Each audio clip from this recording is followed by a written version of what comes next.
Orang yang nggak pernah rajin ke masjid aja pun kalau tiba-tiba nama Allahnya dihina gitu langsung emosinya tuh sampai kayak kepengen darah orang gitu. Itu apa karena ini ya Pak ya? Diasanin sejak kecil ya Pak ya? Pas brojo langsung diasanin, dikasih mantra pengikat atau apa ya tuh Pak? Mengapa kita jadi Arab? Apakah anak-anak kepentingan nasional? Tapi kan sebenarnya kita nggak punya kepentingan nasional dengan Arab sekarang. Nyatanya Arabnya juga nggak mau investasi di kita kok. Malah dekatnya sama Tiongkok ya. Iya. Tapi ini memang menjadi polemik. Saya masih belum mengerti ya. Atau mungkin yaitu tadi menggunakan Islam sebagai gigolo kekuasaan. Tetapi kan itu kepentingan nasional, kepentingan politik beda lagi kan. Mungkin dan mudah-mudahan bisa naik kelas hari ini kita. Kemarin kita hair terus 3 minggu kita hair terus loh malah di ke-9 nggak ada yang lulus. Gawat ya Pak. Ya, tapi gini Pak Paul, kalau yang saya lihat dan rasakan, biasanya kalau Saudi sudah menyatakan satu langkah atau sikap gitu ya, contohnya yang Bapak bilang menuruni dosis agama dan juga langkah-langkah normalisasi dan perdamaian sama Israel ya, biasa tanah air biasanya akan ngikut juga Pak ke arah sana gitu. Contohnya misalnya gini, saya perhatiin ya, teman-teman saya juga perhatiin, kan masalah vaksin COVID nih misalnya, tadi kan narasi yang beredar kan, wah ini mengandung babi, ini produk Cina jelek, kelinci percobaan, nyinyir-nyinyir gitu ya Pak ya. Terus kita lihat tiba-tiba negara-negara di Arab ya, seperti UAE, Bahrain misalnya gitu ya, ternyata pakai vaksin, bahkan vaksinnya dari Tiongkok, raja-rajanya ya disuntik pakai itu kan. Nah terus tambah lagi Saudi juga kalau nggak salah kemarin kan bilang kalau mau melaksanakan umroh ya harus divaksin COVID dulu katanya. Nah terus tiba-tiba saya lihat berita-beritanya di mana-mana yang mau vaksin itu ngantri bejubel-jubel tiba-tiba, dan nggak ada lagi narasi yang nolak-nolak yang nyinyir-nyinyir gitu Pak tiba-tiba. Makanya saya pikir mungkin kalau Saudi mengambil langkah yang tadi Bapak bilang mau lebih moderat apa gitu, bisa-bisa jadi angin segar juga buat tanah air gitu. Mungkin itu aja dulu menurut Bapak dan Pak Jenderal dan teman-teman gimana? Ya, terima kasih ya, Pak Paul. Nanti biar Pak Jenderal yang ngomong. Kita ini 3 orang ya sampai Pak Dragon ya. Lanjut Pak Chandra, silakan. Saya catat ya sebentar. Pak Chandra, panggilan. Halo Pak. Ya, siap. Lanjut. Iya. Baik Pak, yang kemarin aku juga sempat email ke Bapak, itu yang tentang yang anak yang di Padang Pak, ya. Yang nggak mau pakai jilbab, sekarang katanya dibully Pak. Iya. Nah, ini dia nih, udah dikabulin, udah nggak bebas jilbab, tapi sekarang dibully. Nah ini mungkin harus kita angkat kali ya Pak, kesian ya anak-anak itu ya. Nah terus udah gitu juga udah pernah kita bahas di sini dulu. Iya. Nah, terus udah gitu bahas, juga ya. Bukannya udah pindah sekolah. Memang ini paham radikal ini memang harus segera dimusnahkan ya Pak ya. Karena saya juga waktu itu waktu yang zaman penistaan Ahok ya Pak, saya juga kaget itu teman kantor saya cewek gitu ya, orangnya ramah, suka pergi sama kita yang non Islam ya Pak ya. Tiba-tiba dia posting darah Ahok halal, darah orang kafir halal. Nah itu kan kaget Pak. Jadi ternyata dari kealimannya itu tuh ada keganasan ya Pak ya. Nah dan aku juga heran ini kalau agama itu taat banget Pak. Jadi maksudnya ini orang yang nggak pernah rajin ke masjid aja pun kalau tiba-tiba nama Allahnya dihina gitu langsung emosinya tuh sampai kayak kepengen darah orang gitu. Itu apa karena ini ya Pak ya, diasanin sejak kecil ya Pak ya, pas brojo langsung diasanin, dikasih mantra pengikat atau apa ya tuh Pak. Luar biasa ya. Itu jadi kayaknya emosi banget. Kalau orang Kristen kan biasa aja ya Pak ya. Iya. Yang maksudnya nggak sampai kepengen bunuh orang kan. Kalau mereka tuh sampai kepengen darah orang loh. Iya.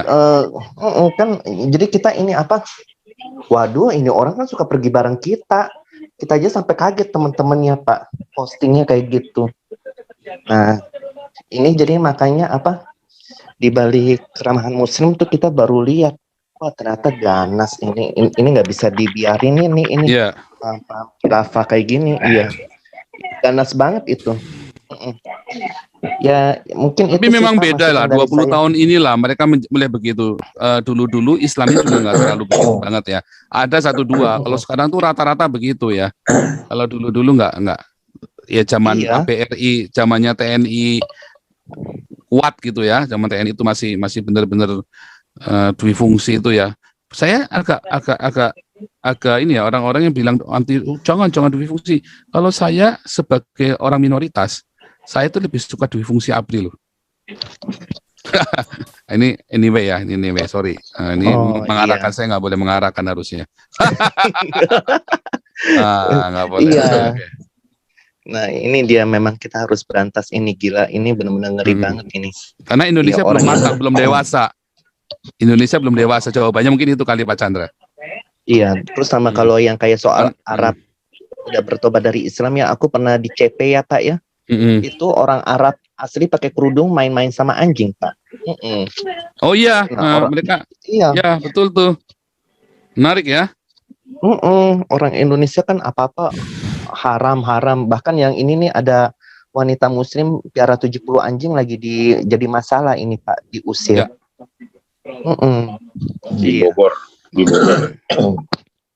Iya, ini benar-benar deh di sini kebalik-balik ya Pak. Balik-balik ya. Itu makanya ini apakah? Tapi saya dengar orang-orang Arab yang ke sini adalah orang-orang yang diusir dari Arab. Lalu di sini mereka bawa uang, makanya diterima di sini karena bawa uang. Nah kemudian mereka diberi kayak apa ya, privilege atau apa untuk menyiarkan ajaran-ajaran mereka yang sebenarnya di Arab itu sudah ditolak. Oh, ajaran kebebasan mereka ya Pak ya? Bukan ajaran radikalismenya mereka, kan ini kan ditangkapin. Iya. Ulama-ulama Arab kan ditangkapin, ada berapa ribu itu kan, sama si pangerannya Saudi itu kan, ditangkapin, dipenjarain semua. Ya, iya, ditangkapin semua ulama-ulama radikalnya. Nah terus mereka pada kabur kemari gitu. Nah itu yang merusak kita. Nah pertanyaan saya, mengapa itu kemudian diizinkan? Loh, ya mengapa diizinkan? Mereka ditolak dari sana. Apa Indonesia betul. Indonesia nggak cek masa lalunya? Orang mau pergi ke Eropa, ya, namamu tuh masih adalah Abdullahnya tuh nama Abdul gitu, susah lo bikin visa Eropa lo. Iya. Ya kan? Kecuali benar-benar ada rekomendasi kuat, jelas, keuangannya jelas, pendidikannya jelas, di sana mau apa jelas. Kalau nggak ditolak loh. Memang Pak, ini aku dulu kan pernah tinggal di apartemen ya Pak ya. Jadi ada orang Arab tua ya Pak ya, pakai baju gamis gitu ya, putih. Nah dia lihat ada bapak-bapak lagi pada kongko tuh datang. Dia datang, terus kan aku dengerin dari jauh ya Pak ya. Tuh ngomongnya ini Pak, menghasut terus, manas-manasin. Itu Amerika tuh parah itu. Iya. Iya, semua ISIS ciptaan dia, Amerika kurang ajar itu apa. Iya Pak, bolak-balikin fakta semua. Jadi mungkin itu orang-orang yang terbuang kali ya Pak ya, yang udah nggak diterima di Arab Saudi, dia nyebarin kebencian di sini ya Pak. Ya. Iya, buktinya kalau turis-turis Arab kaya tuh mereka agak liberal kok. Mereka main sama anjing. Iya. Lucu ya, beda ya. Ya beda Pak, yang punya uang sama yang miskin. Orang-orang ya, Pak, Arab yang kemari, orang-orang Syria, orang-orang banyak yang sudah lepas burkanya juga, orang-orang Iran, mereka udah lepas. Dan anak-anaknya, tapi ada beberapa ya, saya dengar dulu ada teman anak saya itu, satu itu ditarik rambutnya sama kakaknya itu, tarik kurang sekali. Oh itu kalau dilaporkan kena ya, nggak boleh ya? Iya, suruh pakai jilbab itu loh.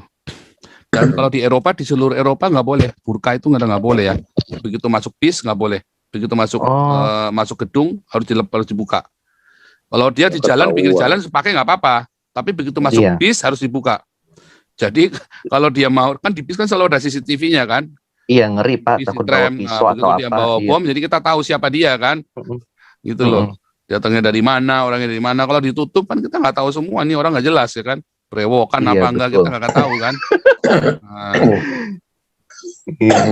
Masalah besar itu di sini burka itu. Kemarin di mana ya, Swedia ya.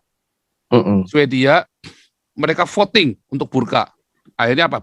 Di ban. Oh, Swiss Pak, Swiss ya, Switzerland. Di Swiss. Baru minggu lalu 2 minggu lalu itu.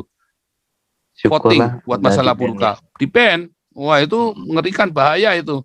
Ya itu Pak Jenderal kan kemarin cerita, yang bawa-bawa itu ternyata yang pakai burka-burka ini yang masuk ke ini kan CW Marriott itu kan. Iya.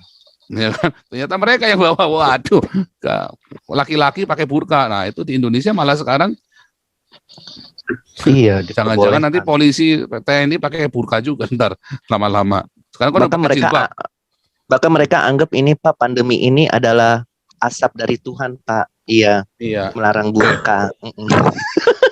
Oke.